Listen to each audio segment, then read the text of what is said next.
একসময় মধ্যপ্রাচ্যের মরুভূমির বুকে দাঁড়িয়ে থাকা একটি শহর পৃথিবীকে যেন চ্যালেঞ্জ ছুড়ে দিয়েছিল, অসম্ভব বলে কিছু নেই। এই শহরের নাম দুবাই, যেখানে মরুভূমির বালু কংক্রিটে বদলে গেছে, যেখানে আকাশ ছোঁয়া ভবন মানুষের উচ্চাকাঙ্ক্ষার প্রতীক হয়ে উঠেছে। চাইলেই তৈরি করছে বৃষ্টি, রাস্তা জুড়ে শেখদের দামি গাড়ি। একটু বাজেট বাড়লেই যে শহর হানিমুনের গন্তব্য হয়ে যায়, যেখানে বুর্জ আল খলিফা শুধু একটি ভবন নয়, একটি যুগের অহংকার। এ যেন পৃথিবীর বুকে এক টুকরো কৃত্রিম স্বর্গ।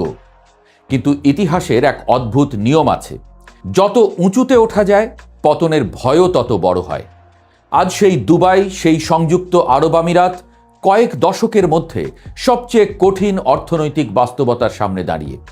কারণ যুদ্ধ কখনো শুধু যুদ্ধক্ষেত্রে সীমাবদ্ধ থাকে না, তার ঢেউ পৌঁছে যায় ব্যাংক, শেয়ার বাজার, বিমানবন্দর, হোটেল এবং মানুষের ভবিষ্যৎ পর্যন্ত। ইরানকে ঘিরে যুক্তরাষ্ট্র এবং ইসরায়েলের সংঘাত এখন আর শুধু সামরিক ঘটনা নয়, এটি হয়ে উঠেছে অর্থনৈতিক ভূমিকম্প।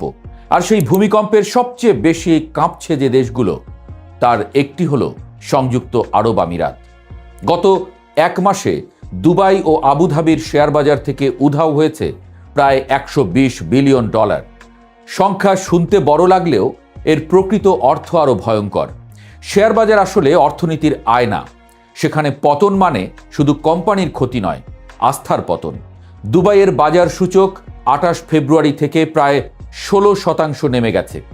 আবুধাবির তুলনায় এই পতন দ্বিগুণেরও বেশি। বিনিয়োগকারীরা হঠাৎ বুঝতে শুরু করেছে যে দেশকে এতদিন নিরাপদ আশ্রয় মনে করা হতো, সেটিও যুদ্ধের বাইরে নয়। মধ্যপ্রাচ্যের অস্থিরতার মাঝেও আমিরাত নিজেকে আলাদা রাখতে পেরেছিল 2 দশক ধরে। কিন্তু এবার যুদ্ধ তাদের দরজায় এসে কড়া নাড়ছে। যুদ্ধের সবচেয়ে বড় প্রভাব আসে ভয় থেকে, আর ভয় তৈরি হয় দৃশ্য থেকে।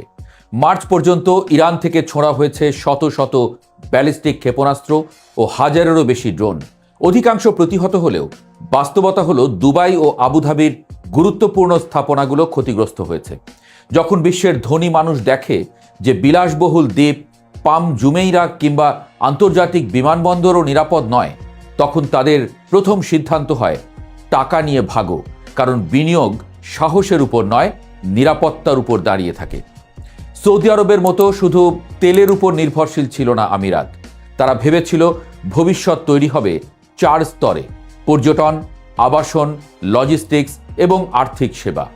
এই বৈচিত্র্যই ছিল তাদের শক্তি। কিন্তু যুদ্ধ দেখিয়ে দিল এই বৈচিত্র্যই তাদের দুর্বলতা। তেলের দাম বাড়লে কিছুটা লাভ করে, কিন্তু পর্যটক না এলে, ফ্লাইট বন্ধ হলে, বিদেশি কর্মীরা চলে গেলে দুবাইয়ের অর্থনীতি একসঙ্গে চারদিক থেকে ধাক্কা খায়। এ যেন 4 পায়ের টেবিলের সব কটি পা একসঙ্গে কাঁপা শুরু করেছে। দুবাইয়ের রিয়েল এস্টেট ছিল বিশ্বের ধনীদের খেলাঘর। 2025 সালের শেষ দিকে যার লেনদেন $147 বিলিয়ন ছাড়িয়েছিল, সেই বাজার এখন সংকুচিত। রিয়েল এস্টেট সূচক নেমেছে 16%, লেনদেন কমেছে প্রায় 37%। বিক্রি বাড়াতে সম্পত্তি 10 থেকে 15% কম দামে ছাড়তে হচ্ছে। বুর্জ খলিফার নির্মাতা এমআর প্রপার্টিজের শেয়ার 25% পড়ে যাওয়া শুধু একটি কোম্পানির গল্প নয়, এটি পুরো স্বপ্ন অর্থনীতির ফাটল। যে শহরে মানুষ ভবিষ্যতের জন্য বাড়ি কিনত, এখন সেখানে মানুষ ভবিষ্যৎ নিয়ে সন্দিহান। দুবাইয়ের অর্থনীতির হৃদস্পন্দন হল পর্যটন। 2025 সালের 2 কোটিরও বেশি বিদেশি পর্যটক এসেছিল। কিন্তু যুদ্ধ শুরু হওয়ার পর সেই প্রবাহ থমকে গেছে। হোটেল বুকিং কমছে, কক্ষ ভাড়া নামছে, বিলাস পণ্যের বাজার স্থবির হচ্ছে। ইউরোপীয় পর্যটকরা, যারা মোট পর্যটকের 20% বেশি, তারা এখন নিরাপদ বিকল্প খুঁজছে। কারণ ছুটির জন্য মানুষ যুদ্ধের ময়দান বেছে নেয় না। দুবাই আন্তর্জাতিক বিমানবন্দর শুধু একটি বিমানবন্দর নয়, এটি বিশ্ব অর্থনীতির সংযোগস্থল। বছরে প্রায় 9,50,00,000 যাত্রী ব্যবহার করত এই বিমানবন্দর। কিন্তু হামলার কারণে একদিনেই বন্ধ হয়ে যায় পুরো কার্যক্রম। বাতিল হয় 3,400-রও বেশি ফ্লাইট। এমিরেটস ও ইতিহাদ এয়ারলাইন্স কার্যক্রম স্থগিত করলে ক্ষতির পরিমাণ কয়েক বিলিয়ন ডলার ছাড়ানোর আশঙ্কা তৈরি হয়। যে শহর আকাশপথে বেঁচে থাকে, তার জন্য বিমান চলাচল বন্ধ হওয়া মানে অক্সিজেন বন্ধ হয়ে যাওয়া। সংকটের সবচেয়ে সূক্ষ্ম সূচক হল ধনীদের আচরণ। খবর এসেছে অনেক ধনী প্রবাসী ব্যক্তিগত বিমানের জন্য $2,50,000 পর্যন্ত খরচ করে দেশ ছাড়ছেন। এই ধনকুবেরগুলো যখন চলে যায়, অর্থনীতি তখন দীর্ঘমেয়াদী সমস্যায় পড়ে। কারণ তারা শুধু তাদের বিনিয়োগ না, ব্যবসা, আস্থা এবং ভবিষ্যৎ নিয়ে যায় সঙ্গে করে। এর উপর যুক্ত হয়েছে যুদ্ধের বিল কে দেবে সেই প্রশ্ন। এখানেই গল্প আসে ভূরাজনীতির বড় প্রশ্ন। যুক্তরাষ্ট্র ইঙ্গিত দিচ্ছে ইরানের বিরুদ্ধে যুদ্ধের খরচ মধ্যপ্রাচ্যের দেশগুলোকে বহন করতে হতে পারে। 1990 সালের উপসাগরীয় যুদ্ধের মতো আবারও মিত্রদের অর্থায়নের ধারণা সামনে আনা হচ্ছে। মানে একেবারে পরের মাথার উপরে কাঁঠাল ভেঙে খাওয়া যাকে বলে। যুদ্ধের প্রথম 6 দিনেই খরচ হয়েছে $1130 কোটি। 12তম দিনে তা $1650 কোটি ছাড়িয়েছে। এখন যুদ্ধ 30 দিনের বেশি পার করেছে, অর্থাৎ বিল ক্রমেই ফুলছে এবং প্রশ্ন উঠছে, যুদ্ধ ওয়াশিংটন শুরু করলেও দাম কি দেবে দুবাই? ইরান কার্যত হরমুজ প্রণালী বন্ধ করে দেওয়ায় বিশ্বজুড়ে জ্বালানির দাম বেড়েছে।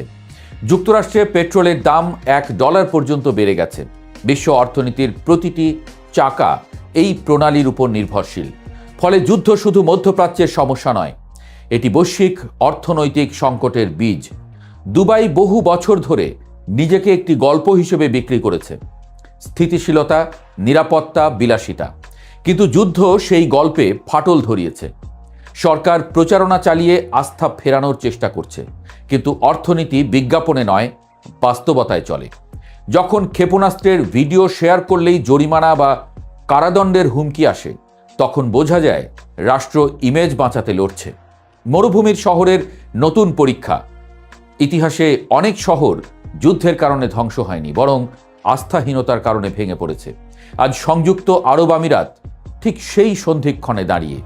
$120 বিলিয়ন ক্ষতি হয়তো সাময়িক, শেয়ার বাজার আবার উঠতেও পারে, কিন্তু সবচেয়ে বড় প্রশ্ন অর্থের নয়, বিশ্বাসের।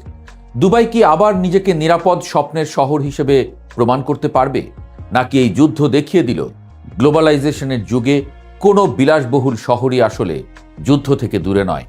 মরুভূমির বুকে দাঁড়িয়ে থাকা আকাশচুম্বী ভবনগুলো এখনো আলো ঝলমলে, কিন্তু সেই আলোর নিচে প্রথমবারের মতো দেখা যাচ্ছে এক অদৃশ্য ছায়া। দেখা যাক কিভাবে বাঁচায় নিজেকে এই রাষ্ট্রটি।